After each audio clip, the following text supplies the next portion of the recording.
Good evening, everyone, and welcome again to All Things Brunswick. It's Tuesday night. I'm Mary Stillwell, and my co-host, Todd Osborne. We're happy to be with you this evening. So how was your week? Busy. Yeah. Very, very busy. Yep. We are kind of busy these days, aren't we? Just kind of crazy, but lots of things going on in the county, and Todd and I are researching some things and looking into things, and I think that we would be happy to present you with these things when we have the facts. I don't want to just talk about them without the facts. So, in the meantime, there are a couple of things that I have been pondering on for a while. And my main thing, I've been thinking about it because we had Steve Rice and that lovely couple from St. James who came and talked with us about soldier suicide. And ever since that, I have felt that we need to make a change in our military. I agree. I mean, It's been under attack for quite a while. Yeah. You know, Brunswick County is home to 14,490 veterans. Brunswick County. Mm-hmm. Does that not amaze you? Doesn't surprise me a bit. I was blown away when I saw that number. Well, think about it. We have Fort Bragg's right up the road. And a lot of people retire through Fort Bragg. True. And if they want to go to the coast, it's a whole lot cheaper to move to the North Carolina coast than it is, say, Florida or places like that. So, well, you know, several things, in my estimation, have happened even since World War II that have depleted our military.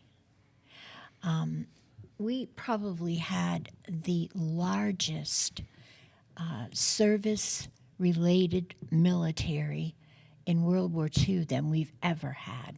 Yep. And it's sad what we have become. Well, unfortunately, I blame Washington for a lot of it. Oh, of course. You know, let's go back to 1990 when Bill Clinton decided he was going to realign, quote, and close, quote, bases. And there was no rhyme, no reason to how he did it. None whatsoever. Did you know Fort Bragg was on the original list and stayed on that list for almost 10 years? I am not surprised. But think about it. That's our largest military base. Oh, it is the largest in our nation. Mm-hmm. And it's also, they have a little referral to them that when America calls 911, Fort Bragg's the one answering the phone. Right. And so anything to damage that base, it's like unreal. I looked up some stats on that. We have 57,000 service members at Fort Bragg, 23,000 dependents, and 11,000 civilians who work there. Mm-hmm. And that's not counting all the support contractors. Exactly. When they train for Robin Sage Special Forces operations and all, that's all done through contractors. So, and don't the various branches send like reservists in and out? Yep. Constantly. Their National Guard gets called in. Yep. They also do operations. We call it window rattle, and what it is they'll have like the Marines from out in Yuma, Arizona, will come into Fort Bragg, and they have military maneuvers. And that's when they start firing off the howitzers, and it rattles every window in the county, actually several counties. I spoke with somebody who mentioned that, and she said it didn't matter to her because she knew that if that was going on, that she was protected. I thought that was neat. Yep, I thought that was really neat. Yeah. Well, you know, back in 1990, when Bill Clinton decided he was going to close 100 bases. Okay.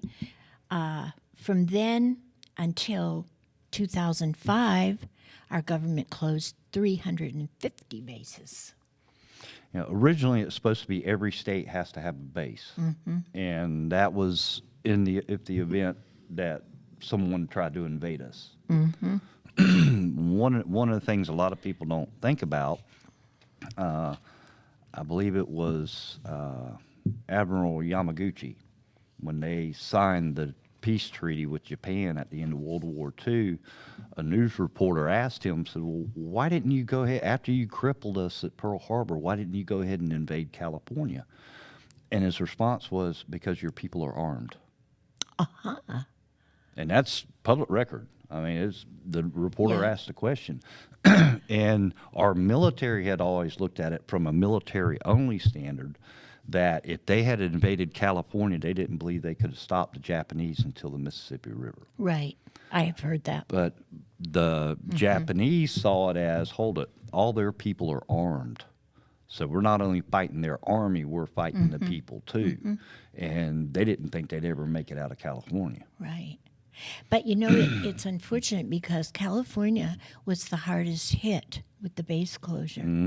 I mean, he just whacked them right out of there. And that's our border. I know. Well, my home state, Maine. I lived right next door to the largest SAC base in our nation, and he closed it. Yeah. We were the base of the B-52 bombers during the Cold War. And it was I think maybe the third largest base in the nation, but it was the largest SAC base in the nation. Here's one of the things a lot of people don't seem to understand. A lot of people think, what do we need long-range bombers for? We don't use them anymore. Oh, yes, we do. Oh, yes, we do. You may remember all the news hype about the Moab being dropped in Syria. Well, that was a long-range bomber. It took off and landed in the United States, but yet it dropped its payload in Syria. Yeah. So people saying we don't need these things aren't paying attention. Well, I know. And I think some people want to know, they want to be made aware, but others would rather not. So, and that's okay. It's, whatever floats your boat. I just couldn't get over the fact that he disposed of these military installations, especially Loring, after our government and our tax dollars had built a brand new hospital, a brand new commissary, a brand new headquarters, and several dorms for the servicemen. And do you know where those buildings are today? Sitting there rotten. No, they're in the ground already. They bulldozed them down, which made no sense to me. And here's something I have issue with that is, why couldn't those be used for like our homeless veterans? Exactly. They could have stayed there. That's Now, a place for them to live. If you go on Google and you look it up, Loring Air Force Base, it will say, oh no, after they closed the base, they brought in the Air Force Commerce, okay? Air Force Commerce is DFAST, folks. DFAST is how we pay our service people. And most of these individuals that work up there for DFAST work from home. We have the largest arch hangar sitting on that base right now on the runway. And it's going to go to ruin. They've done nothing with it. The engine they traveled coal from Limestone after they met the B&A in Limestone and CSX, and they traveled it onto the base to use for various things because they did use coal. When they closed that base in September of '94, they left that engine sitting out. It is still sitting out. Just on that rusting base. away. Yes. That's our government at work, folks. I happen to be a member of the Loring Air Force Base Museum. We have a museum that some friends and I and several people put together and have worked at. And every summer we have something special. My friend Cuppy Jondro, she is something else. She runs that, and she goes to all kinds of lengths to do something special. And she reaches out to the folks that were stationed there, that, started their careers there, ended their careers there. And last year, excuse me, not last year, the year before, she was able to bring in an old B-52. They flew it into Loring, came down the runway, and I have to tell you, I cried. Thing's massive, isn't it? They're humongous. I mean, but I just because of the huge failure in what they did, and they devastated Aroostook County. Well, and there's a human element to this too. When they were doing all that rifting, I know I met several people that got rifted out of the Air Force, and one guy had 18 years in. Yeah. He was 2 years from retirement, and they said, well, we don't have a position for you. You're out. 2 years from retirement. Okay, so Todd, let's look at the other side of the coin. So we have servicemen coming back from Afghanistan Yep. the same way that they came back from Vietnam. Now, Vietnam was a little different because there was a draft, okay? Your life expectancy in Vietnam was 1 year, 12 months, 11 to 12 months. So what they did when they sent somebody over, you were deployed only 1 year, okay? And then you came back home. But several of our service personnel went back many times. Yep. And they live now with PTSD.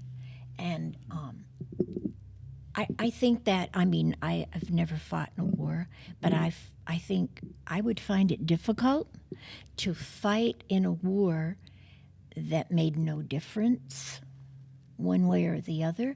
That country is still communist. And to see the terrible things that they saw, and then to come home and not be thanked was a terrible thing.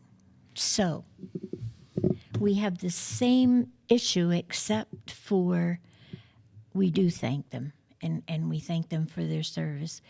But they have gone to Afghanistan, a war that makes absolutely no difference. Nothing is going to change, not a thing.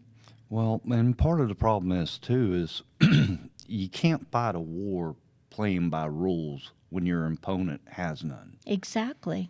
You're going to lose. We're talking about third world countries here. And the rules don't matter. Human life does. Just look at Hamas. They use citizens as human shields. exactly. How do you fight that? Because if you accidentally take out one of the citizens, then you're a terrible person for trying to go after the evil that's among them. Yep. So it's a no-win situation, and we've kind of made it that way. And we have no base left in Vietnam. There is no place to go if you were left behind and you're finally coming out of it.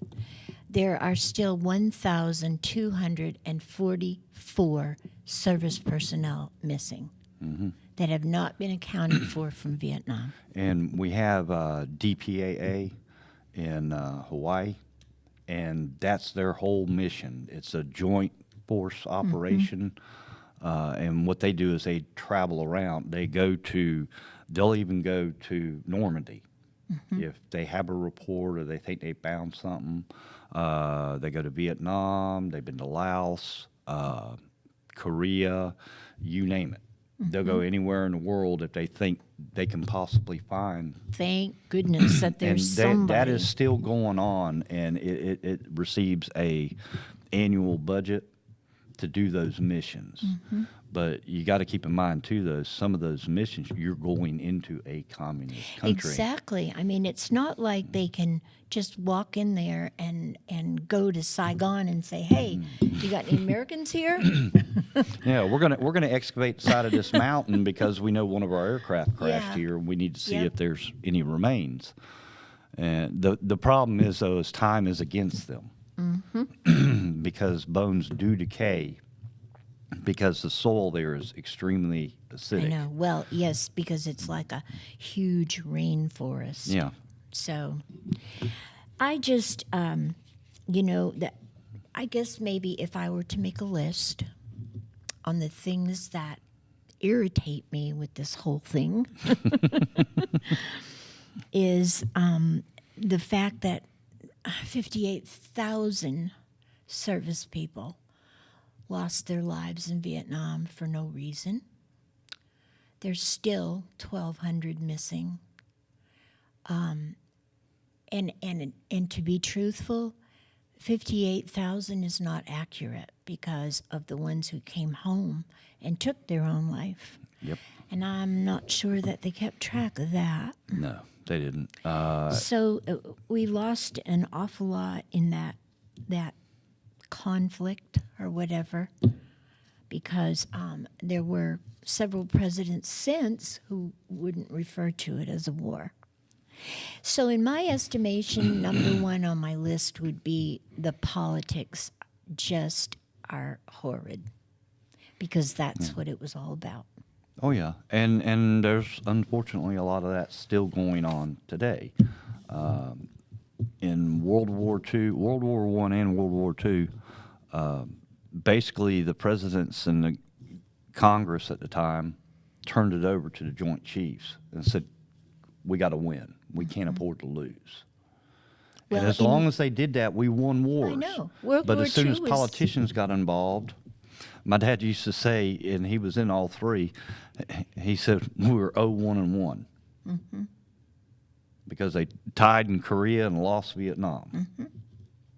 And so a lot of people don't get that, but because Korea is just an armistice, that war is still ongoing. Well, something that I just amazed me, how terribly cunning the Viet Cong were. I mean, the horrid things that they did to our service personnel. And what they did to their own people. Oh, I know. But the service personnel that they feared the most was the South Koreans. And it stated that, and I guess I kind of knew this because if you read anything, they are the service that continually keep doing what they're doing, so to speak, so that they're well up on everything that they need to fight a war, and they're very, very built very well to fight, but they scared the heck out of the Viet Cong, and I didn't think anything ever scared the Viet Cong. Well, they were fighting for your life, and when you're fighting for your life, there's no rules. Right. You're going to do whatever it takes to survive. Yep. And that's where the fear factor came in, because they would do anything to survive. Yeah. But I mean, that was interesting. I mean, they were afraid of our service personnel too, but they were deathly afraid of the Koreans. Yeah. Well, and two, they didn't play by the rules as much as we did. No. And unfortunately, that's why a lot of our soldiers got bad reputations for stuff they didn't do. Right. It wasn't our troops that did it, but that's who the media blamed. Right. So, And I think maybe, I mean, I continually read about this, and I've not read as far about the war in Afghanistan, but I'm sure that there has to be one type of service personnel that they disliked more than the others, but I've not found that out yet. But I find that to be very interesting. And you spoke about World War II, my dad was in World War II. He was in the Battle of the Bulge. And Daddy got the Purple Star, and he got other awards for saving 2 men's lives. And he told me that, they never, even our dads and our grandfathers never spoke of the war. No. But what they did come across with that they felt was very important was the fact that these were their brothers. They weren't just the other soldier or but their brothers. And that's how they fought the war. Yeah, they had to. They had to depend on each other. Exactly. And it does. It creates a bond that normal society doesn't create. There's a big difference when your life's at risk. Yes. Or the guy beside you's life is exactly. At risk. And so how could you not think of it as your brother, you know? But another interesting fact was that the youngest serviceman killed was in World War II, and he was 15. And he was from North Carolina. He was from Goldsboro, North Carolina. That's not surprising. Yeah, because I guess they didn't look into it that much back then, so you could go lie about your age. Well, they didn't have the records Right. like they do now. Yeah. Matter of fact, back then, if you had a birth certificate, you were a rarity. Right. Most of them were documented in their family Bibles. But you know something? To me, that does my heart good because I know that all of these guys that fought in World War II, they wanted to. They wanted to defend their country. And for a 15-year-old boy to go and give up his life, I guess maybe I'm too sentimental. I don't know, but this stuff really affects me. It does. And because I love my country, and I just hate it when, If we could get politics out of it, we'd be a lot better off. And the thing is politics is, some of you may have heard about 6-8 months ago, they were talking about how the recruiting shortage for our military. And there's actually a lot of reasons why there's that shortage. One of the things they did, and this happened, it started in 2009. I can't remember when they finally completed it.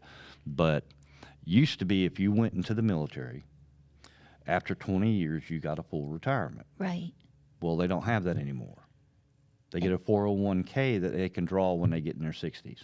Oh, my goodness. Yeah. So they've taken that benefit off the table. So what about if they want to leave and they went into the service early and they want to get out and go to school? They do. The military does have programs. One of them's Green to Gold, and it's where you can go from enlisted. They'll send you to college, pay for the college, and then when you come out, you're commissioned an officer.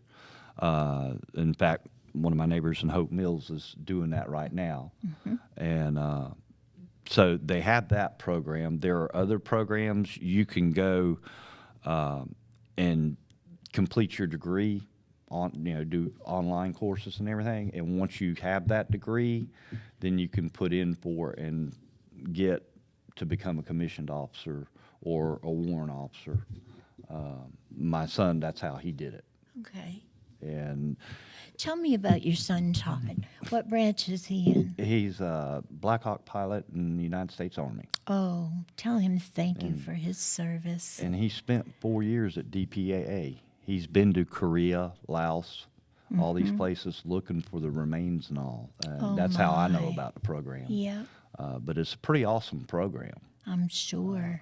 They would find, someone would discover some wreckage from an aircraft. Yeah. And it goes through a pretty intense process before they actually send people out.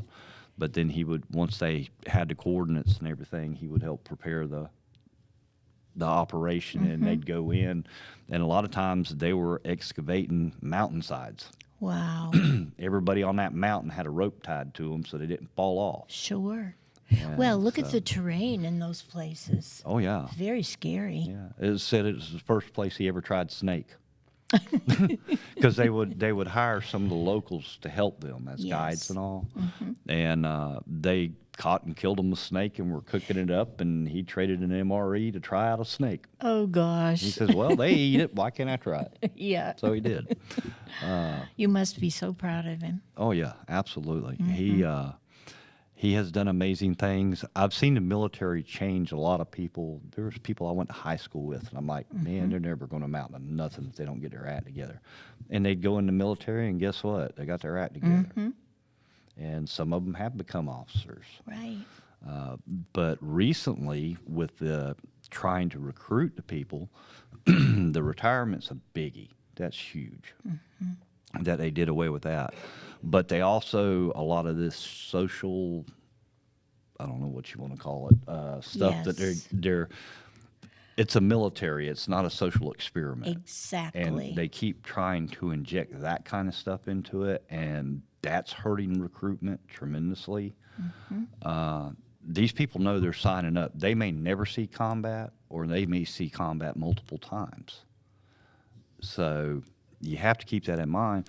But And now what they've done is drop the requirements for how many troops we're supposed to have. So now they can say, oh, we don't have a shortage. No, they just lowered the limit. I know. It's like making excuses. And on that note, folks, think about that for a minute or two while we pay some bills. And we will come back and continue this very interesting discussion.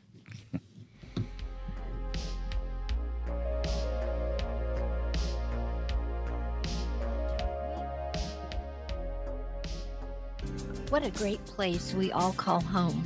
From colorful sunsets to panoramic coastal views. The best attractions are its people, a community of friends and family.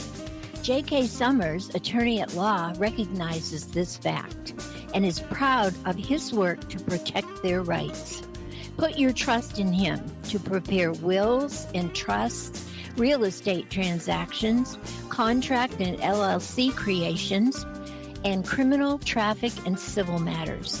Visit oakislandlaw.com or call 910-253-5572. J.K. Summers, Attorney at Law. Veteran Awareness sponsored by You Are Not Alone.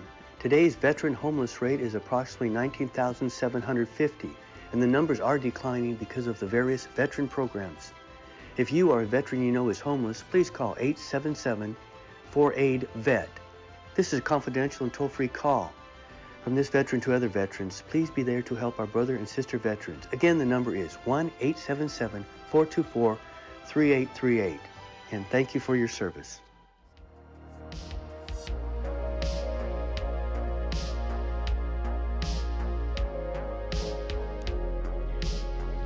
Welcome back, everyone, to All Things Brunswick.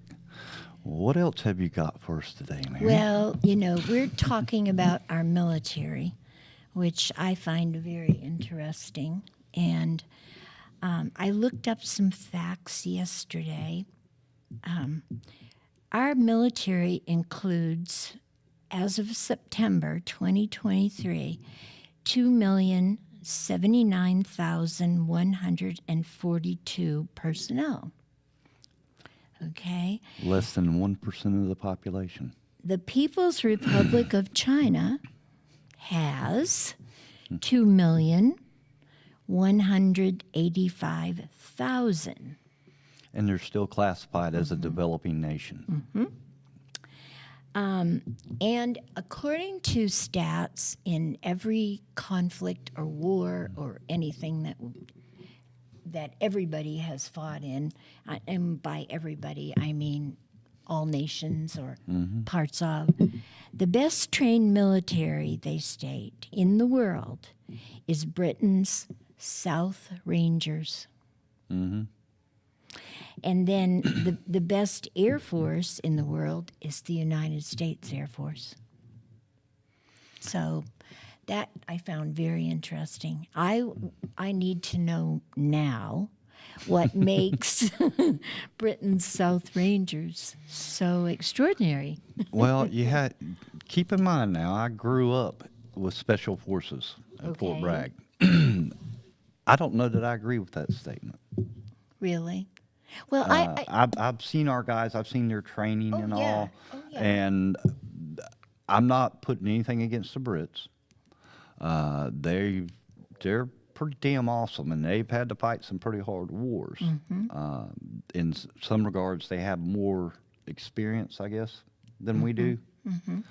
But I'd put our SF up against them. well, and I agree with you. I've read some of the training that, I mean, my cousin was Special Forces, and he did 4 tours in Vietnam, and this is something that I think when they sign up for this, they live it, they breathe it. It is their entire life. Because he was not the same kid that I used to ride bike with and, play with as a child. He was very, very strict in regimental in anything he did. And I guess that's because they have to be prepared at all times. That's one of the things both my dad and my father-in-law kind of instilled in me is I like when I'm in a restaurant or something, I sit with my back to the wall. Those are the kind of practices that they just made every day Sure. because that's how they had to fight. You were always never go into a building you don't know an exit strategy. Right. Never have your back to the door. Things like that, and people might not think much of it or think of it at all, but a lot of these people that came back from Vietnam and all, They did. they practice it Oh, everywhere they yes. go. Yes. It was funny because my father-in-law and I used to kind of argue over who was going to have their back to the wall. I know my husband didn't. He didn't sit out in the open. So. Yeah. And my husband was on Blackhawks and others, Hueys and you name it, in Vietnam. So, but it's interesting. I can't believe that China.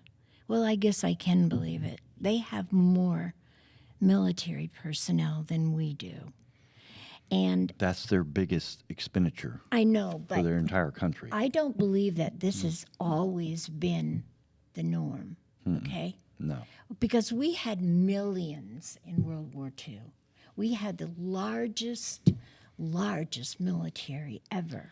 The first hit to our military was after Vietnam when they started attacking Yes. soldiers when they returned and all. Yes. That kept a lot of people out. Well, now we're into the younger generations and they're looking at what's my benefit from this. A lot of people Exactly. will graduate high school this year and go in the military simply to get their education. And I have no problem with that. Because you can go out of high school, you can go in the military, and the military pays Right. your college education. Yes. And the thing is, if you go in an MOS in the military that matches with that your college, then you're also getting practical experience as well as the education. So even if you only go in for 4, 6, 8 years, Right. when you get out, you have the degree and you have practical experience in that degree, and that puts you way above people just graduating a traditional college. I think the best education that young people get going into a branch of the service is discipline and Structure. And structure, yes, but we need so much more discipline in our country. It also teaches you honor, even though that's not a deliberate teaching. It's the honor and respect Yes. for your fellow soldiers. You see it especially in combat veterans. It's really, really tight there. Yeah. That it's just a natural occurrence when you get in situations where you're having to fight for survival with each other. It creates that bond, like we were talking about earlier, Right. brotherhood. But it also teaches you a certain amount of respect and understanding for others, which actually helps you better deal with issues as they occur. Exactly. And we, in our country, I don't know if you agree, but I feel we've lost a lot of that. Yes, we have. I mean, nowadays, if I open the door for you when we're going out, I'm liable to be called a sexist. Yeah. Or people look at you like you have two heads. Yeah. And it's like, I'm sorry, but I just raised Southern or just raised right, but you did things like that. Yep.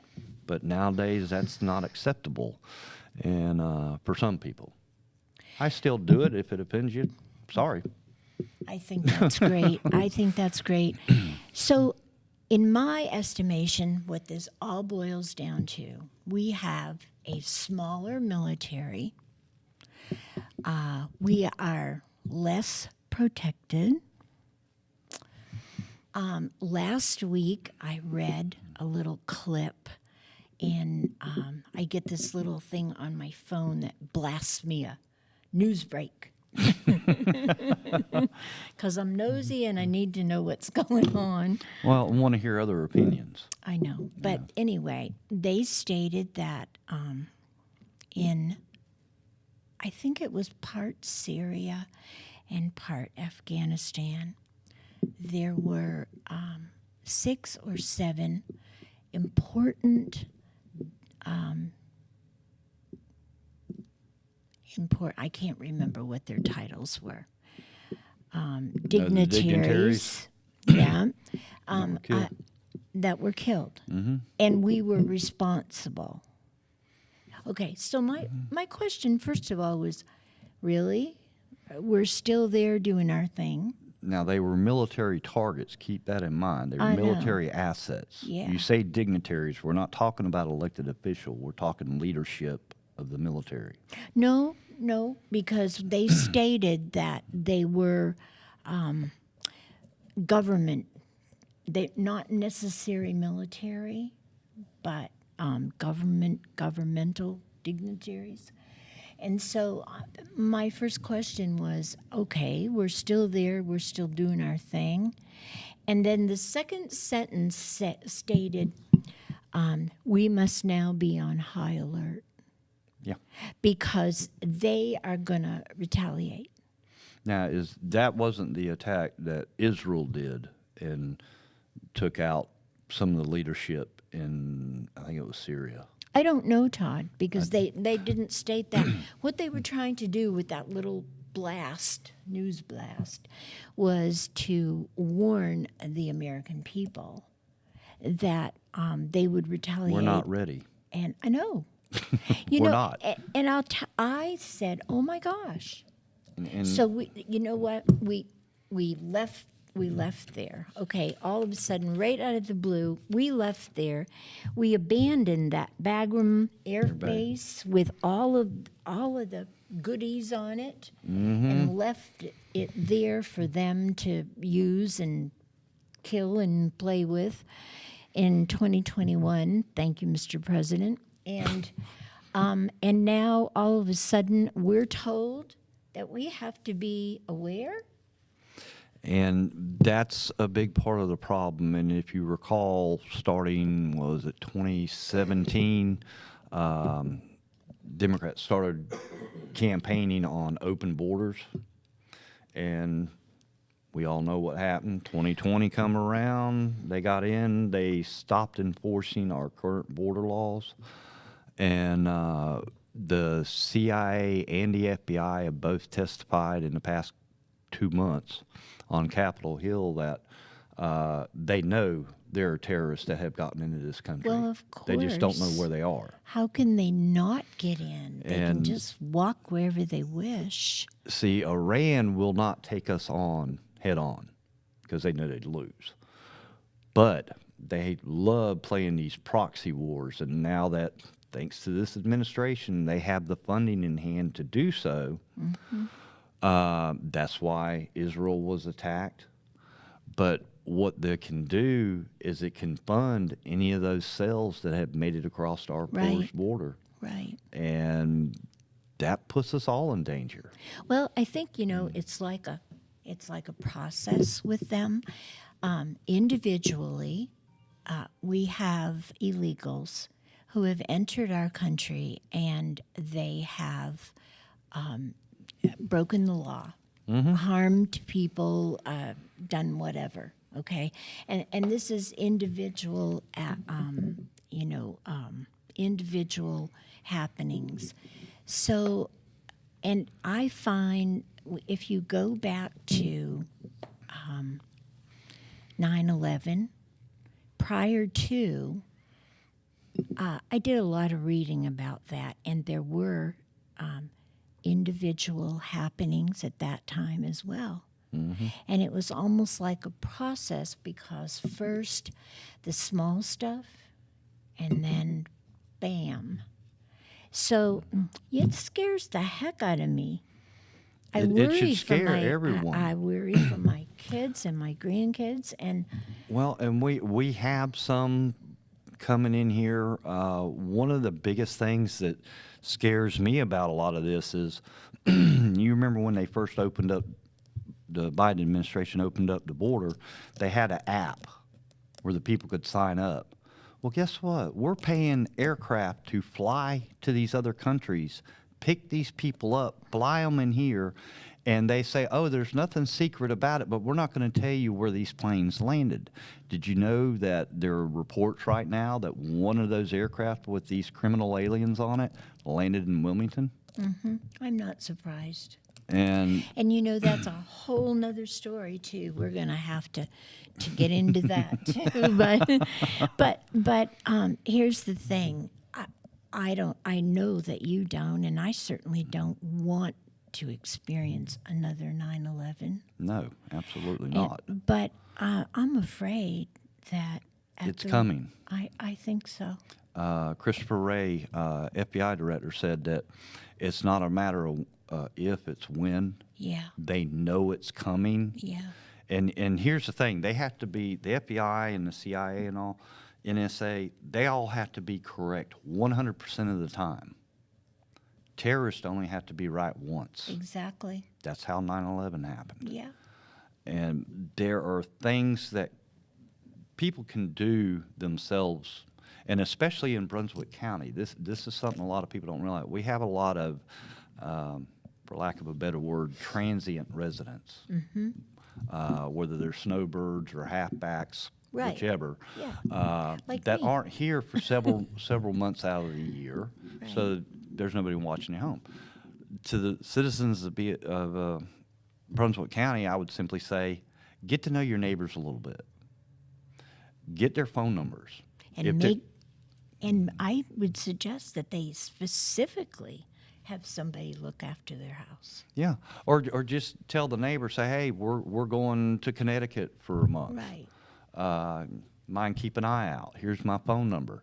And the thing is, because we've only had one situation of potential squatters in Brunswick County, according to the sheriff's department, and what it was they tried to occupy a house, but the neighbor knew that the people that owned the house was out of town, called them and said, hey, there's some people over at your house. Are they supposed to be there? And they said, no. So they called the sheriff's department, and they went over, arrested them all for trespassing.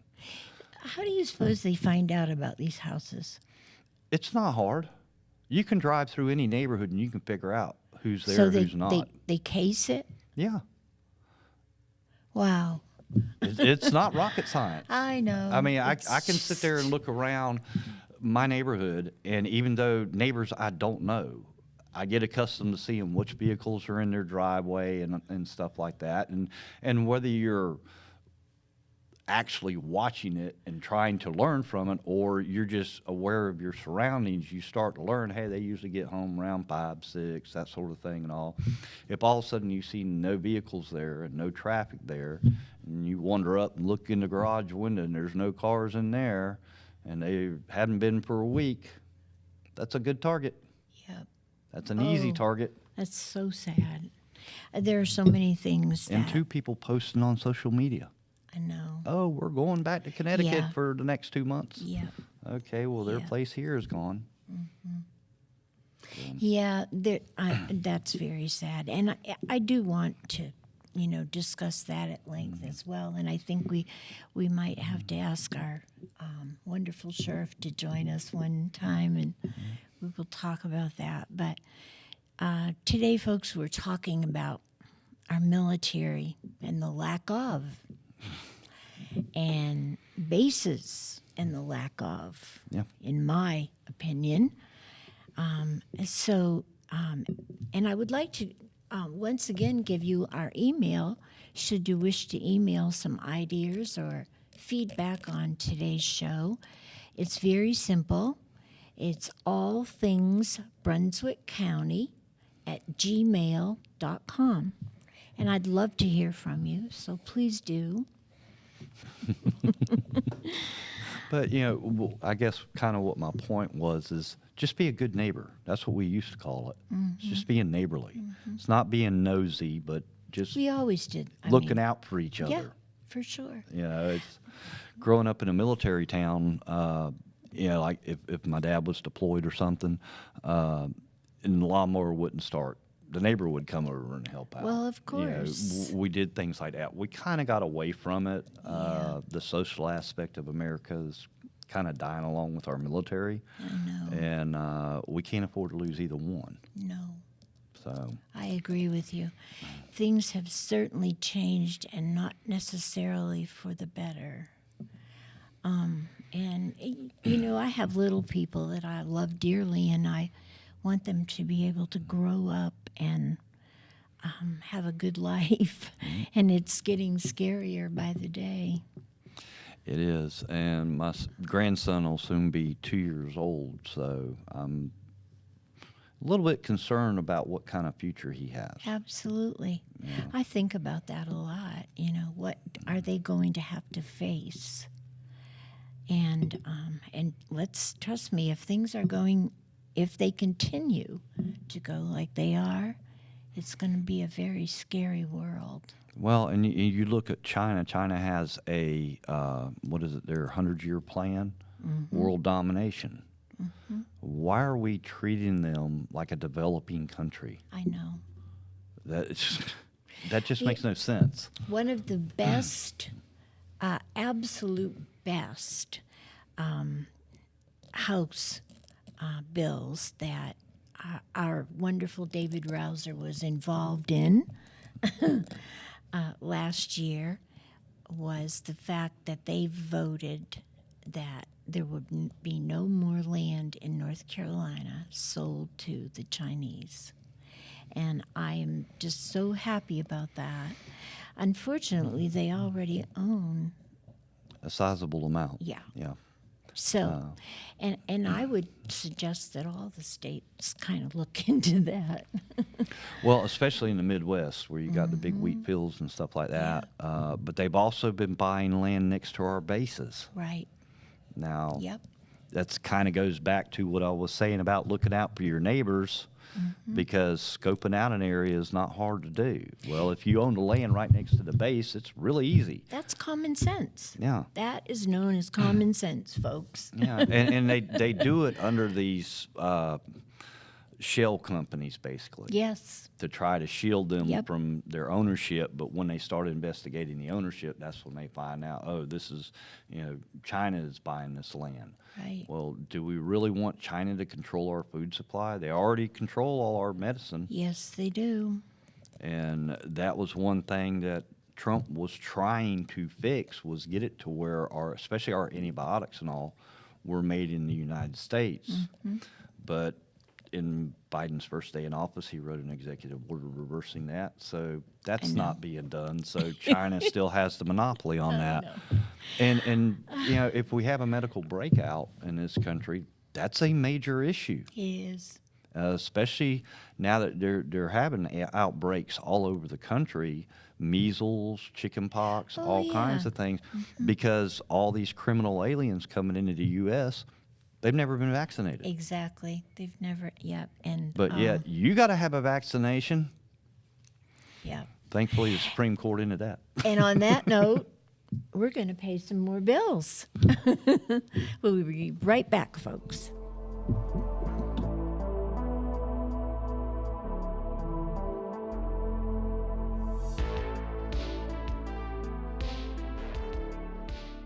What a great place we all call home.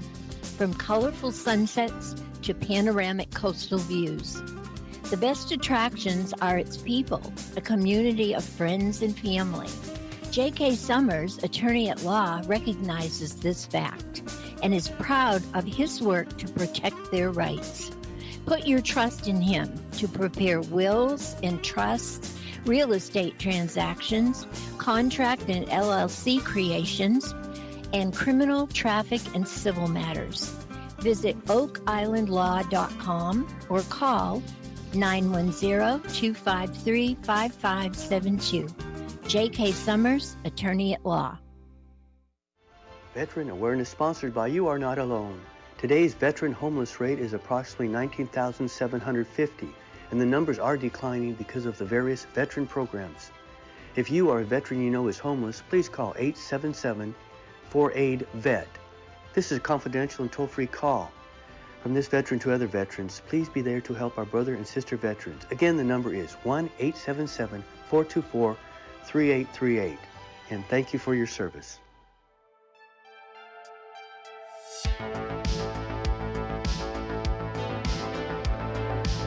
Welcome back, folks, to All Things Brunswick.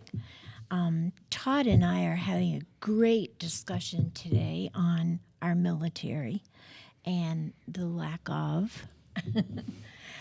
I just want to say that I am so proud of each and every person who puts themselves in harm's way by joining one of the branches of our military. We are what we are because of you. And we have what we have because of you. And that's our freedoms. Exactly. Yeah. So, I mean, I thank you so much, so much. I get really sentimental about this stuff because I can't even imagine going through what they go through, you know? Oh, yeah. So it's very scary. But anyway, we have had a great discussion, and I am hoping that for your sake, for our sake, for our country's sake, things will change very soon for the better. Well, and I think that if we can get a good change of leadership, not just the White House, but in Congress and all, we can get people in there that understand the military's role. Yeah. They are warriors. They are there to protect us and protect our rights. A lot of people don't realize this, but our police are basically the same thing. Yes. They're just not going into foreign countries. Exactly. Even National Guardsmen go to foreign wars. A lot of people don't realize that. They think the National Guard only comes out in a disaster, and that's not the case. That's a very interesting point to make, because you're right. They play a very important part, you know, in our military freedoms. My brother-in-law went from active duty military to guard, and as guard, he did more time in combat than he did when he was active duty. Yep. So a lot of people don't realize that, but just because they're called the Guard doesn't mean they're not real soldiers. They are. No, absolutely not. And we have deployed Guard many times. We did it. We did just in Afghanistan. Yeah. So And the thing is most people see them when we have natural disasters, hurricanes, earthquakes, whatever. But like right now, they're being deployed to our southern border because the president refuses to close the border. And so these are issues that are impacting Brunswick County. right. We need to fix kind of the mindset in Washington about our military. This isn't a social program. These people are here to fight to protect our rights Exactly. and to protect our nation. And like I said, police are doing that on the local level. Yep. and they may not see quite as much gore, but you wouldn't want to know all the things some of Oh. our local police have seen. Absolutely not. In all fairness to them, they get PTSD too. Yes. So people attacking them all the time on the media and defund the police and all that, man, just knock it off. These people put their lives on the line for us. We have many, many folks to thank for what they do for us. And if you see service personnel, please thank them for their service. Our first responders are also very valuable, so thank them as well. Yeah. So, Todd, who are we going to have next week on the show? Was fortunate enough to get Mayor Weinkoff from Boiling Spring Lakes. How exciting. So if you have any questions, please email us your questions. We'll be more than glad to ask him while we have him on. Yes, Jeff Weinkoff, the mayor of Boiling Spring Lakes, will join us. He will update us on the progress of the dams. And the road pavings. And the road pavings and any other issues that are pertinent to Boiling Spring Lakes. And I would love to be able to offer him questions from you. So if you will email me your questions at allthingsbrunswickcounty@gmail.com, I will be happy to share them with him. And I'm not going to give him a heads up. Absolutely not. No. Mayor Weinkoff's a great guy, and he's done really is. he's done a great deal for the city, and we are very happy to have him in place there. And he's very easy to deal with and always ready to listen. He may not give you the answers you want, but he'll give you honest answers. Yeah. And I can at least respect that. Right. So- And he cares about our city. And the exciting thing going on is that the dam is being reconstructed, and once again we'll have beautiful lakes. Yeah. We'll soon have our lakes restored. I don't think it will be much longer. They are making tremendous progress. The weather has been very good. Oh, But I know. On the same note, we can get one really bad storm come in here and set them back Yeah. months. But Well, I think we have to take that into consideration when you're doing a project like oh yeah, this. oh But yeah. And let's see, in the future, excuse me, on All Things Brunswick, we're going to be doing some remotes. And if you are interested in having us come out to your business and hanging out for an hour or so, talking to the folks that come by, I would love to hear from you. Once again, allthingsbrunswickcounty@gmail.com. Well, this has been a great show. Yes, it has. I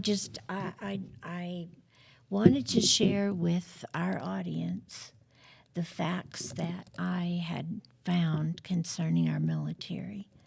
To me, that has been a very important thing. So, I don't think average people that aren't involved in the military realize just how Exactly. bad things have gotten. yeah. Things were pretty bad after Vietnam. Believe it or not, we're probably worse off now than we were then. I think so. We have less military servicemen. So, anyway, we love you. We really appreciate you joining us on All Things Brunswick next Tuesday, 6 o'clock. Todd Osborne, Mary Stillwell. Please come back. Y'all have a good evening.